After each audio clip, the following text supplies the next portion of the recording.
the sports world erupted in chaos Sunday night. Across social media, breaking news alerts, and every major sports network, one story dominated the airwaves. Shedeur Sanders had shattered the unspoken rules of professional football. In an unprecedented move, the rookie quarterback of the Cleveland Browns took to Instagram Live, exposing organizational dysfunction and publicly challenging the very people tasked with leading the franchise. It wasn't just a typical post-game rant. This was a calculated, public confrontation designed to shake the foundations of the Browns from the inside out. Fans, analysts, and insiders alike watched in stunned fascination as the story unfolded in real time, the spectacle both thrilling and alarming. Sanders' live stream came only 90 minutes after Cleveland's crushing 17-16 loss to the Cincinnati Bengals, a defeat that would have been painful under normal circumstances. But for Sanders, it became the tipping point. Still clad in his team-issued warm-ups, the rookie quarterback appeared on screen with a mixture of defiance, frustration, and controlled intensity. His words cut through the digital noise like a scalpel. "Man, I don't know what to say. We needed me out there tonight. We worked all off-season for this moment, and to sit there and just watch, nah, I'm not okay with that." It was a statement that instantly went viral, accumulating millions of views and igniting a wildfire of reactions across Twitter, TikTok, YouTube, and Instagram. Sources confirm that this wasn't a spur-of-the-moment emotional outburst. Sanders had informed select teammates beforehand, securing tacit support before detonating what would become a public relations nightmare. The timing could not have been more devastating. Sunday night, when national attention on football is at its peak, and fantasy football conversations dominate every platform, Sanders hijacked the narrative completely. Within 17 minutes, the live stream had over 2.3 million views, and hashtags like #FireSDFansky and Let Him Play were trending worldwide, signaling the birth of a movement rather than just a viral clip. Inside First Energy Stadium, the chaos mirrored the digital explosion. The visitor locker room, typically a space of post-game analysis and reflection, became a scene of confusion and tension. Veteran players expressed bewilderment, questioning coaching decisions, while others tried to remain neutral, privately acknowledging the offensive struggles that had plagued the team all evening. Joe Flacco, the designated starter, sat silently, a symbol of the organizational divide. Then, almost as if on cue, the notification arrived. Sanders was broadcasting live. Phones emerged everywhere, and players watched collectively. Some nodded in agreement, others feared association with the rebellion could jeopardize their careers.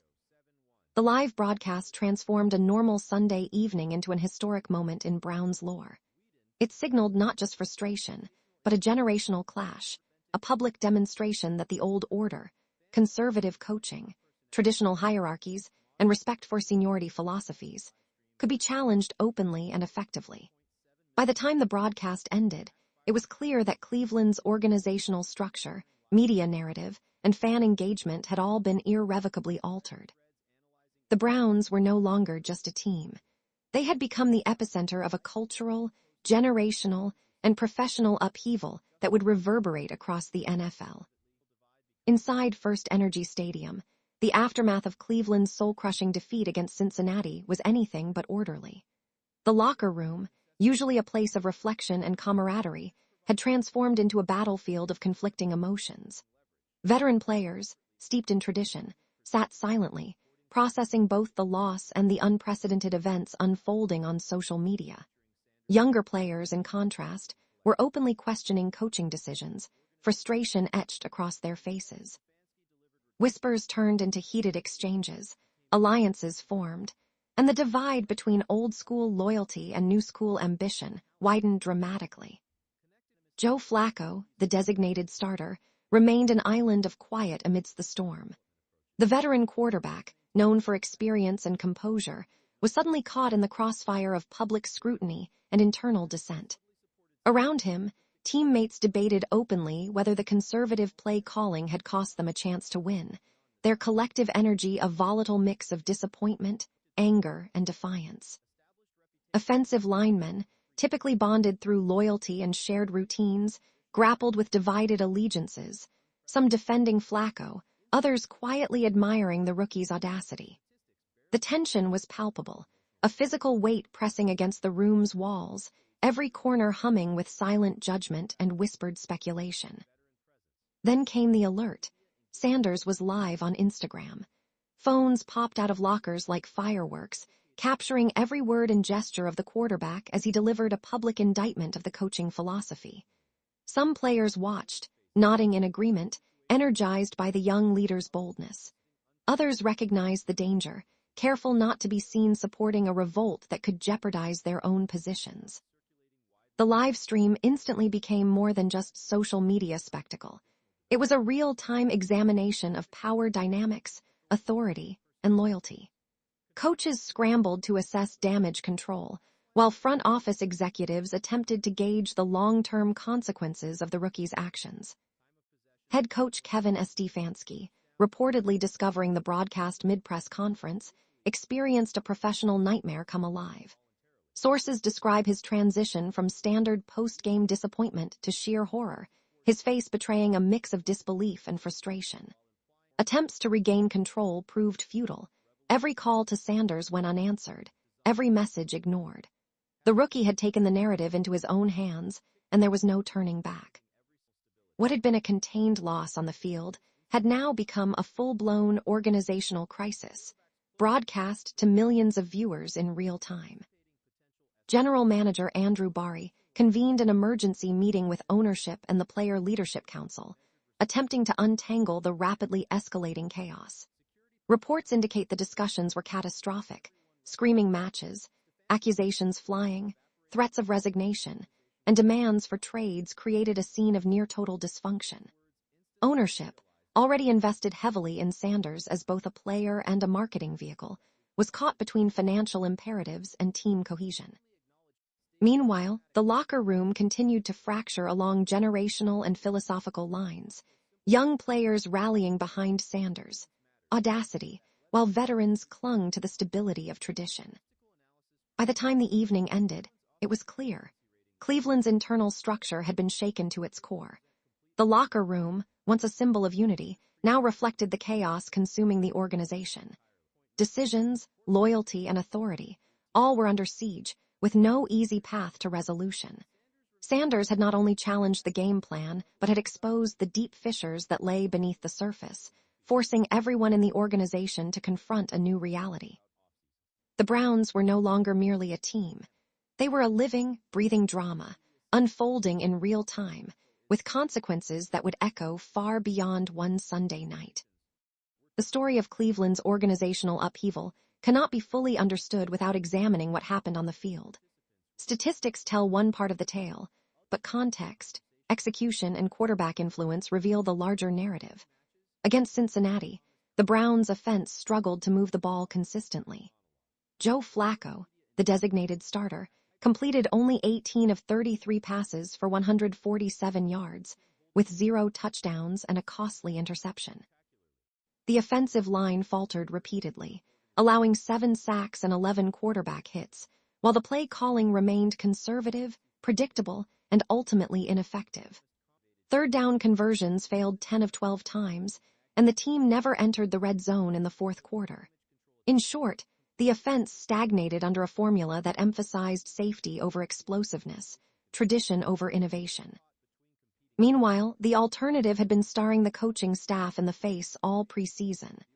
Sanders had dominated first-team repetitions, showcasing arm talent, mobility, and chemistry with receivers that were electric compared to Flacco's predictability. Advanced metrics from practice and preseason games painted a compelling portrait. Completion percentage of 71.2%, touchdown-to-interception ratio of 7.1, yards per attempt at 8.9, and a quarterback rating north of 118.6. Analysts noted his dual-threat capability created a strategic dilemma for defenses, forcing them to account for a dynamic element that Flacco simply could not replicate. Every deep throw, every improvised scramble, every perfectly timed read underscored what the Browns had left on the bench. The emotional resonance of Sanders' absence also amplified the frustration. Fans, long conditioned to disappointment from past quarterbacks like Manziel, Whedon, and Kaiser, saw in Sanders not only talent but a cultural shift. He represented a new breed of quarterback, mobile, fearless, socially connected, and media-savvy, capable of energizing a younger fan base and instilling urgency within the team. Analysts like Shannon Sharpe condemned the conservative decision-making. You can't hype this kid all offseason and then leave him holding a clipboard in crunch time. That's on Stefanski. On the other hand, Skip Bayless and others attempted to justify coaching prerogative, defending the reliance on experience while conceding that the optics were disastrous. Sanders' absence on game day was not merely a tactical decision. It was a demonstrable competitive disadvantage. Opposing coordinators, including Cincinnati's, acknowledged privately that facing Sanders would have required them to prepare for multiple looks, adjust to a mobile and creative quarterback, and anticipate improvisation in ways that Flacco's limited skill set never demanded. The Bengals exploited Cleveland's predictability, suffocating the offense and highlighting systemic weaknesses. Efficiency ratings, time of possession, and total yards all reflected not just poor execution, but a philosophy misaligned with the team's evolving capabilities. In essence, the contrast between Sanders' practice dominance and Flacco's game-day limitations became undeniable. The statistics, while damning, barely captured the full impact. The quarterback's absence highlighted a generational and philosophical clash: youth, talent, and modernity versus experience, tradition, and caution. Sanders' capability on the field wasn't hypothetical. It was quantifiable, visible, and most importantly, transformative. Fans, players, and analysts recognized this clearly, setting the stage for the public confrontation that would ignite the Browns' internal and external upheaval. The moment Sanders went live on Instagram, the media landscape erupted into a frenzy. Social media platforms transformed into a battleground, as millions of fans, commentators, and analysts dissected every word, gesture, and implication of the broadcast. Within the first hour, hashtags like Fire Stefanski, Let Him Play, and Shedeur movement generated tens of millions of impressions, trending worldwide and dominating sports conversations. TikTok creators dissected the clip frame by frame, YouTube channels uploaded rapid-fire breakdowns, and Twitter Spaces became impromptu forums where fans and pundits debated coaching philosophy, quarterback development, and generational clashes. The digital explosion wasn't just about viral content. It became a reflection of a deeper cultural shift in how the NFL, fans, and media engage with emerging stars. Mainstream sports media pivoted quickly. ESPN assembled teams for comprehensive coverage, while Fox Sports and NFL Network dedicated entire segments to analyzing the ramifications of Sanders' live stream. Analysts, from Pat McAfee to Colin Cowherd, weighed in, acknowledging both the audacity and legitimacy of the rookie's actions. Shannon Sharpe called it a necessary confrontation against outdated philosophy, while other voices defended the coaching prerogative, but admitted the optics were disastrous. Across podcasts, blogs, and radio shows, the narrative was unanimous. The story transcended Cleveland. It was a referendum on quarterback development, player empowerment, and organizational adaptability across the league. Fans fueled the fire. Grassroots campaigns emerged online demanding Sanders receive meaningful playing time, and merchandise featuring the quarterback's quotes and image proliferated almost instantly. Engagement didn't stop at the digital realm. Supporters gathered outside the facility, waving signs, chanting, and demanding accountability. Season ticket holders called the front office. Corporate sponsors inquired about the unfolding situation, and local media amplified every angle. The frenzy created a spectacle that merged sport, culture, and social media activism into a single, unprecedented moment in NFL history. The response from fellow players further validated Sanders' position. Young quarterbacks, recognizing the generational stakes, lent subtle support through social media interactions. Lamar Jackson tweeted cryptically, "Let young kings cook," while Patrick Mahomes and Justin Herbert engaged in symbolic gestures signaling agreement with Sanders' pursuit of opportunity. Veteran players, though publicly diplomatic, privately acknowledged the structural and philosophical tensions that Sanders had exposed. Across locker rooms league-wide, coaches and players began discussing the broader implications of this unprecedented public display of player agency. Meanwhile, Cleveland's front office and coaching staff scrambled to contain the fallout.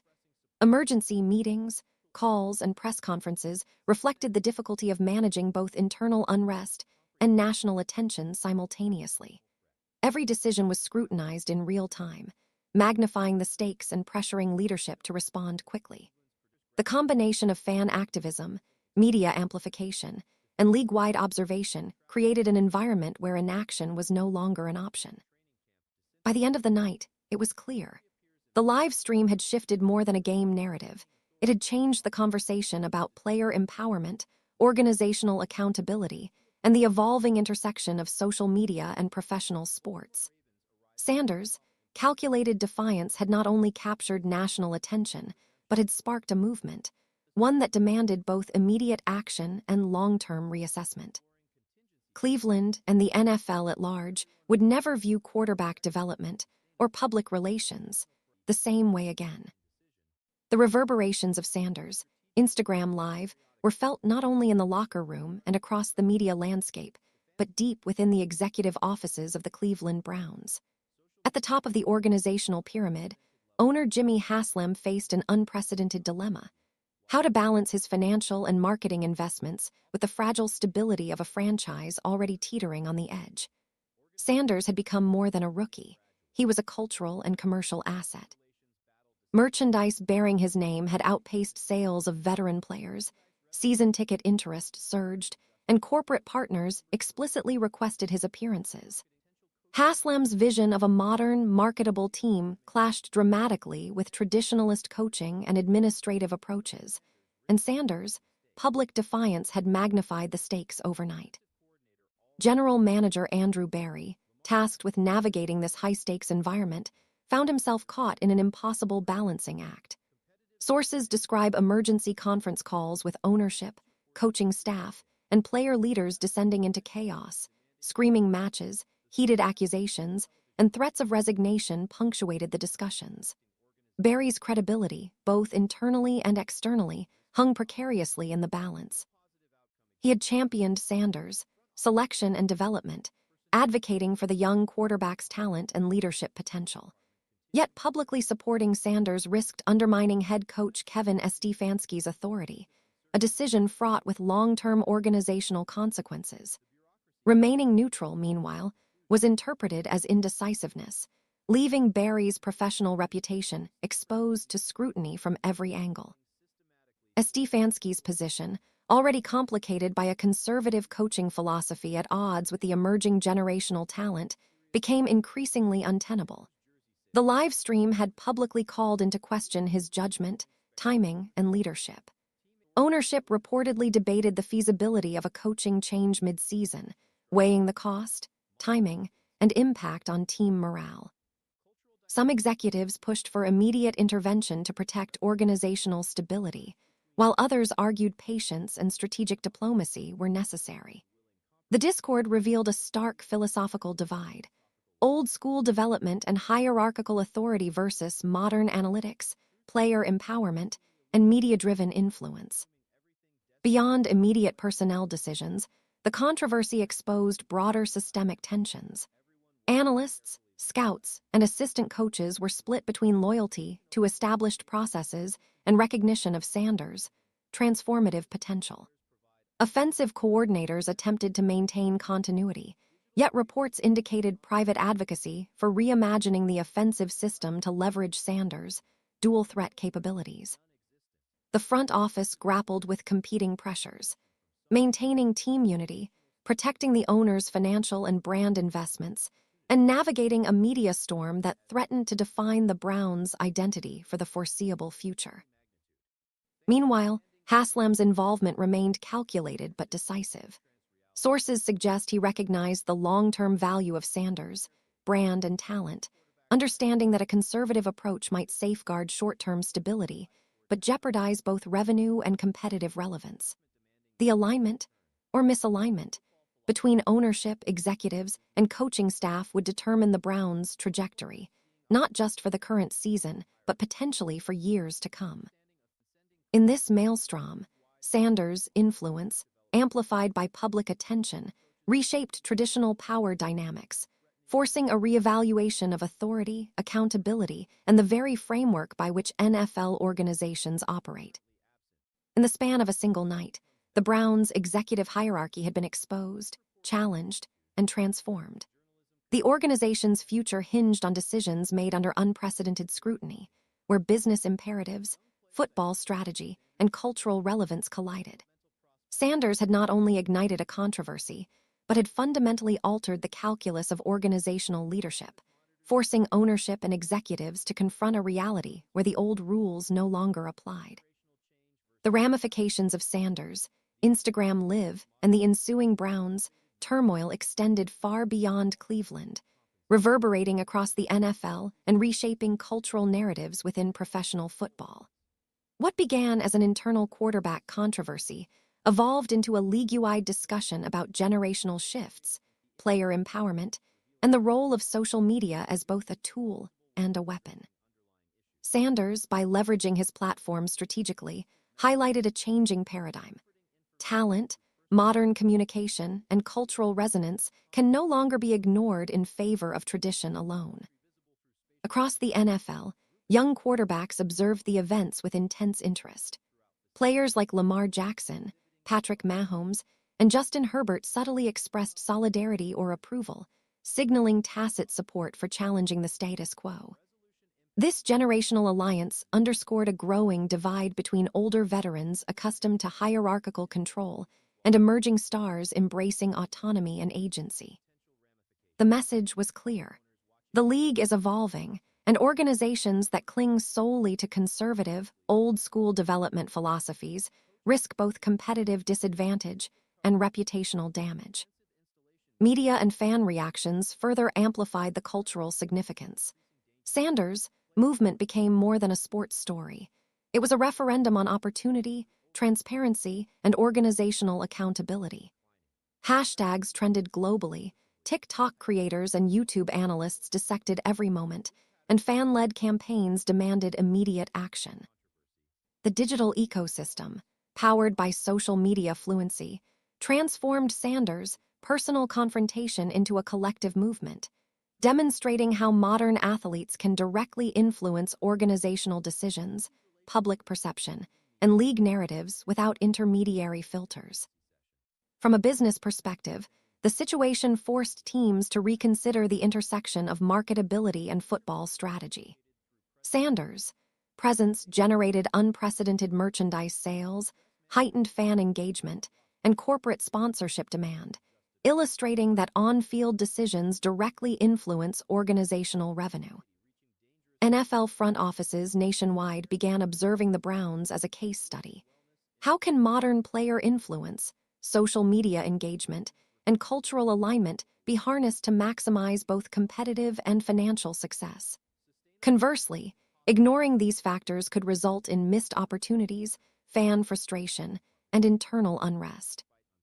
Culturally, Sanders' impact represented a shift in player identity and expectation. Young athletes recognized that authenticity, performance excellence, and media savvy are intertwined. The traditional expectation of quiet compliance no longer applied universally. Visibility, voice, and digital literacy had become strategic assets. League executives and coaching staffs, historically accustomed to maintaining strict control over narratives, now faced the challenge of balancing authority with empowerment, conservatism with innovation, and precedent with adaptability. The Cleveland saga also prompted reflection on quarterback development timelines. Long-held beliefs that rookies must be gradually integrated were openly questioned. Sanders' readiness, proven in practice and limited preseason appearances, suggested that immediate impact was possible, and that delaying opportunity might carry both competitive and cultural costs. Across the league, front offices, coaches, and media began reevaluating long-term development philosophies, considering accelerated pathways for talent aligned with modern expectations. Ultimately, Sanders, confrontation catalyzed a multi-layered transformation. It was a cultural awakening for players and fans, a strategic wake-up call for organizations, and a historical moment for the NFL itself. Traditional hierarchies were challenged, social media power was legitimized, and the relationship between talent, organizational decision-making, and public perception entered a new era. Cleveland's experience served as a blueprint and a warning, demonstrating that in the modern NFL, player influence, media engagement, and cultural resonance can no longer be sidelined without consequence. The league had entered a period of accelerated evolution, and Sanders had become its symbolic vanguard. The narrative of Sanders and the Cleveland Browns is rich with themes that extend beyond football, offering lessons in leadership, culture, and organizational transformation. At its core, the story emphasizes empowerment through talent recognition. Sanders' insistence on opportunity and the organization's eventual decision to grant it demonstrates that true leadership involves identifying and maximizing individual potential. The quarterback's performance underscores the importance of aligning talent with authority, showing that when skill, preparation, and vision are fully utilized, both individuals and teams can achieve extraordinary results. Another central theme is organizational accountability and adaptability. The Browns' initial dysfunction highlighted the dangers of rigid hierarchies and outdated practices. When leadership resisted immediate recognition of Sanders' abilities, the organization faced public scrutiny, internal division, and competitive disadvantage. The eventual coaching transition and structural changes illustrate the necessity of flexibility in modern sports management. Adaptation, in this context, is not just a response to crises. It is a proactive strategy to optimize performance, maintain stakeholder trust, and sustain long-term success. Cultural transformation also emerges as a key theme. The Browns' evolution was not solely tactical but deeply cultural, reflecting a shift in values, identity, and generational alignment. Younger players embraced Sanders' leadership style and modern communication fluency, creating a culture of engagement, accountability, and innovation. Fans, previously skeptical or disengaged, became invested in both the team's success and its broader ethos. This cultural realignment reinforces the idea that a franchise's identity is as much about philosophy and vision as it is about wins and losses. The narrative further emphasizes leadership under scrutiny and pressure. Sanders' rise unfolded amid national attention, intense media coverage, and league-wide observation. His ability to remain composed, make decisive plays, and guide his team through adversity highlights the value of calm, confident leadership in high-stakes situations. This theme extends to coaches, executives, and ownership, who were forced to balance tradition, risk, and innovation while under unprecedented public observation. Leadership, in this story, is defined not just by decision-making, but by the capacity to inspire, unify, and adapt. Impact beyond the field is another crucial theme. Sanders' influence reshaped marketing strategies, fan engagement, and social media narratives, demonstrating the interconnectedness of performance, culture, and commerce in modern sports. His success illustrates how athletes can serve as catalysts for systemic change, impacting not only their team, but the league and broader community. Finally, the story emphasizes legacy, transformation, and the evolution of norms. By challenging established conventions, whether rookie development timelines, coaching authority, or traditional quarterback archetypes, Sanders and the Browns became a blueprint for modern football organizations. The narrative underscores the idea that meaningful change requires courage, strategy, and the willingness to confront entrenched systems. In sum, the key themes, empowerment, adaptability, cultural transformation, leadership under pressure, systemic impact, and legacy, coalesce into a cohesive lesson. Success is multidimensional, requiring alignment of talent, philosophy, culture, and vision. The Browns' story serves as a model for how organizations can navigate disruption, embrace innovation, and achieve greatness in both performance and identity. If you enjoyed today's breakdown and want to keep up with all the drama, trades, and behind-the-scenes action in the NFL, then don't forget to hit that like button. It really helps this channel grow and lets us know you love this kind of content. And hey, don't keep it to yourself. Share this video with your friends, your group chats, or anyone who loves football as much as you do.